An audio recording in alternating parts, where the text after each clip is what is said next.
My husband's new female friend messaged him that he could do whatever he wanted to her, so I took a screenshot and blasted her on social media. My husband does downhill biking, has done since he was very young, knows his stuff, he's out there every day. So around 6 months ago he was out in the morning, with the dogs, and ended up coming home earlier than usual. While he was out he found this girl who fell off and had badly injured her arm and wrist. As you can imagine, he had done the same numerous times and knew exactly what to do and where to go to get seen quickly. He got her to the car park, packed the dogs and bikes up, and took her to the GP who referred her to the hospital, and he came home, all good. Around a week after this, one of the guys he rides with sent him a screenshot of a post in a Facebook group that was made for people specifically who build and maintain the bike trails. It went something like this: I'm looking for someone called James who helped me last week when I fell and got me to the hospital. He drove a husband's truck, and had 3 dogs. She had posted in a few groups before being linked to the group for the trail builders, who my husband goes out there with. My husband isn't on social media, so he said he could send her his number. She texted him to double check she had the right person. He said it was and that he was glad she was feeling better and he was happy to help.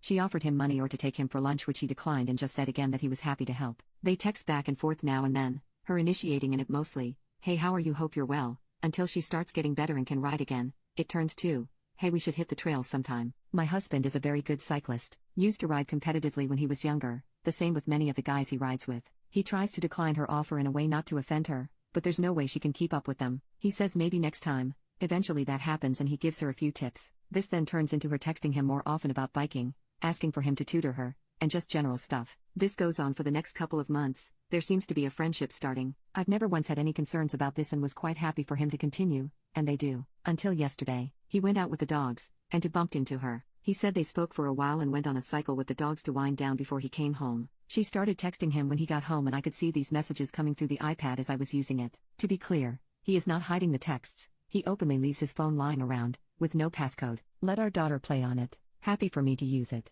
Doesn't get weird or secretive about it in the slightest. He knows the iPad and laptop are linked to his phone and it can all be seen by anyone using them. He has never given me cause for concern. It's her intentions I'm not too sure about at this point. So anyway, the dogs. We have 3 working gun dogs used in the fields regularly, and while they can look like they're running riot down these trails, they are extremely well trained and tuned into whatever my husband is doing. This becomes more apparent when he's not on the trails, and they're following, watching his every move. These texts started on about the dogs for a bit when she sent a text that ended in the following: like a slave looking to please their master, followed by a smirking emoji. Something about this made me feel icky, and I feel like there's an undertone going on here. He replied but seemed to ignore that last comment. However, this caused me to think and feel like I've noticed a few red flags. She always initiates. If she doesn't get a reply, she seems to keep sending messages until he replies. Not once has she ever referenced or acknowledged the fact that he's married or has a family. Even when he mentioned that he's been away for my birthday, or that he was going to our daughter's dancing show, she'll change the subject as if she's pretending we don't exist, or to close down any mention of us. She often makes excuses for them to meet up.